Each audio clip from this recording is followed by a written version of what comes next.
Salam suksma angling dharma. Kembali Guru Adu sambung masalah topiknya adalah keikhlasan.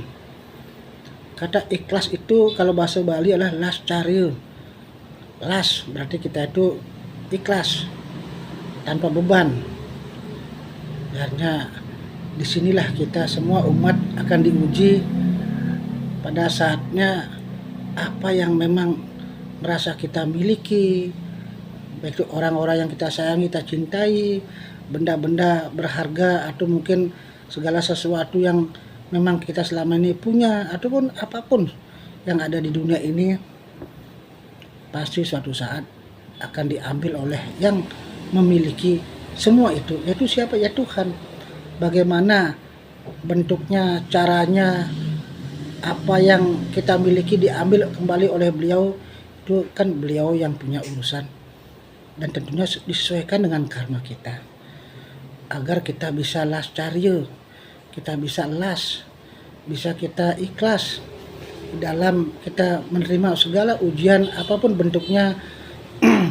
Pada saat apa yang kita genggam, apa yang kita punya diambil oleh beliau, tentunya di sini kita harus belajar. Ya, pertama adalah sadari dulu dengan dasar pengetahuan yang benar bahwa angkian saja menyilih, apalagi yang di luarnya, entah itu pekerjaan, ya hanya orang-orang keluarga yang kita sayangi, cintai, semua yang ada di alam semesta ini adalah milik beliau.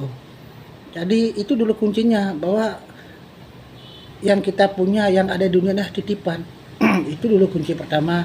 Kedua, tentunya agar iman kita kuat, biar kita ikhlas dan bisa menghadapi itu dengan ya kesabaran, dan juga tetap kita kuat iman. Lebih banyaklah kita mendekatkan diri pada Tuhan, mohon bimbingan, mohon tuntunan. Ya, kita dalam hidup rajin-rajinlah mengasah rohani, terutama belajar untuk mendengarkan tutur-tutur kerohanian yang mengarahkan alam pikiran jiwa kita, semakin kita tidak terlalu melekat dengan hukum-hukum keduniawian. Karena manusia, kalau jiwa kita terlalu melekat, terlalu memiliki, kurang mengendalikan diri, hidup kita akan terlalu terkekang, hidup kita akan menjadi jiwa-jiwa yang terlalu amat, jiwa rasa memiliki itu membuat kita semakin menderita.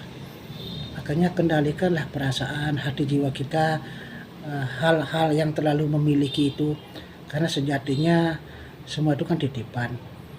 Kita memang sayang dan mencintai dan memang merasa memiliki, tapi kita harus tingkatkan kesadaran.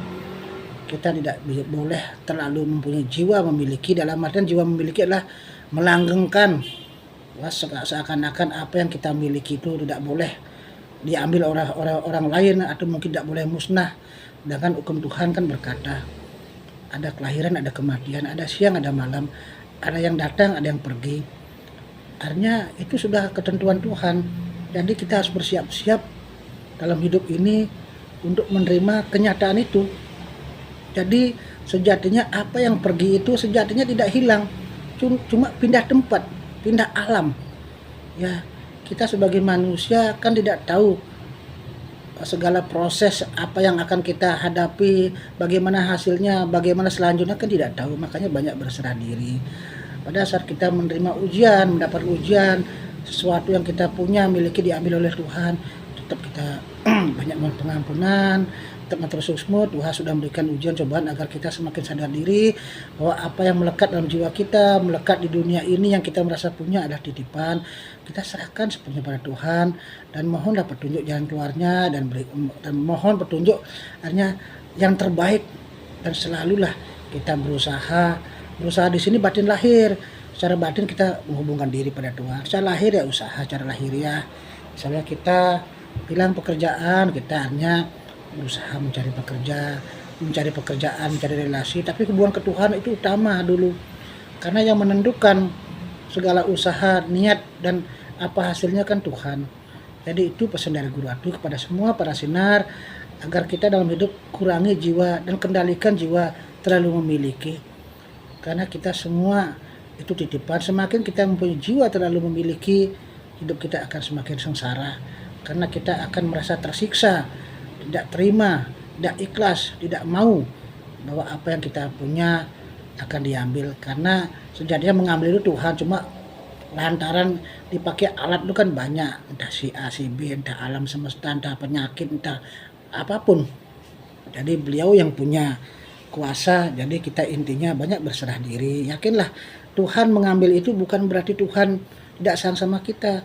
Kalau kita sudah belajar pengetahuan yang benar, Tuhan justru akan mempersiapkan yang lebih baik dari kehilangan yang mungkin selama ini kita anggap sudah itu yang paling utama. Kalau kita melihat dari materi, kan manusia asumsi kebahagiaan kadang-kadang kan ukuran materi.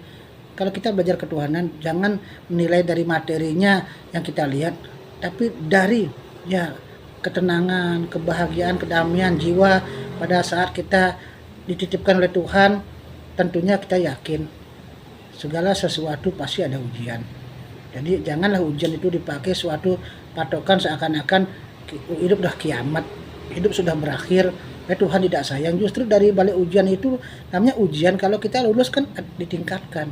Cuman manusia kan tidak paham, tidak tahu ya hanya apa yang akan selanjutnya terjadi. Jadi kita banyak berserah diri.